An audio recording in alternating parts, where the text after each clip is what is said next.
บายดีทุกๆคนเนาะมื้อนี้จะมาร้องเพลงลมสู่ฟังเนาะจะเป็นจั่งใดก็มาติดตามรับฟังและรับชมกันได้เด้อเริ่มกันเลยเนาะ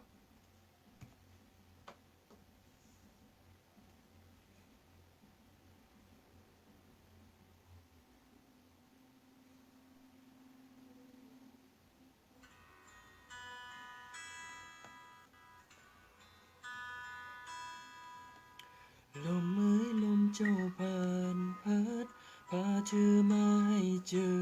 ฉันลมเอ้ยลมเจ้านั้นก็พัดเธอผ่านไปคนที่เคยอยู่เคียงแต่วันนี้เขาอยู่ที่ไหนเจ้าลมเอ้ยเจ้าลมพัดไปแห่งใดกันนะลมเอ้ยลมเจ้าผ่านพบเจอผู้คนนับหมื่นพันมนต์สายลมเจ้านั้นเคยพัดเธอกลับมานานแล้วนานเท่าไรยังจดจำทุกคำสัญญาเฝ้ารอคอยสายลมพัดพาเธอมาอีกครั้งลมเจ้าเอ๋ย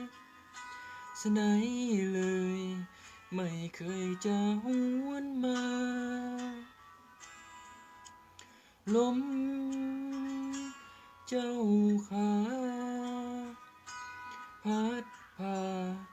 เธอมาได้ไหมลมเอ๋ยลมเจ้าผ่านพัดพาถ้อยคำลักจากฉัน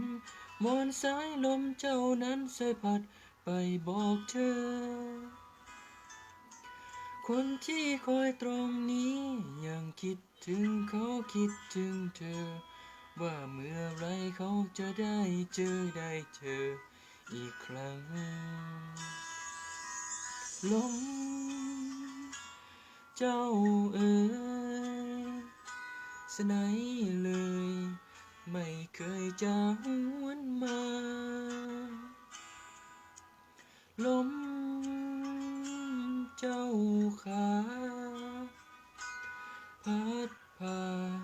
เธอมาได้ไหมลมเอ้ยลมเจ้าผ่านพัดพาถ้อยคำลักจากฉันมอนสายลมเจ้านั้นเคยพัดไปบอกเธอคนที่คอยตรงนี้ยังคิดถึงเขาคิดถึงเธอว่าเมื่อไรเขาจะได้เจออีกครั้งคนที่คอยตรงนี้เฝ้ารอคอยทุกวันเวลาเฝ้ารอคอยสายลมพัดพาเธอมาอีกครั้ง